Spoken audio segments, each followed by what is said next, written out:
Here's an easy way to dry oranges for the holidays and winter, or any time of the year. Cut oranges about 1/4 to 1/3 of an inch wide, throwing the ends away if you want. Set your oven as low as it will go. Mine is 170 and I know some go to 200.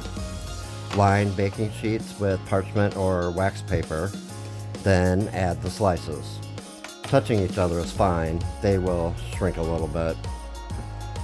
Put your slices in the oven, set your timer for about 3.5 hours and flip them every hour. If they still feel a little sticky or wet, give them another half to an hour more. Cut a circle of cardboard to whatever size you want. In my case, I'm using cardboard from a regular size frozen pizza that's 11.5 inches wide. I use a small plate to make a circle about 2 inches in, leaving enough room for half of 2 oranges.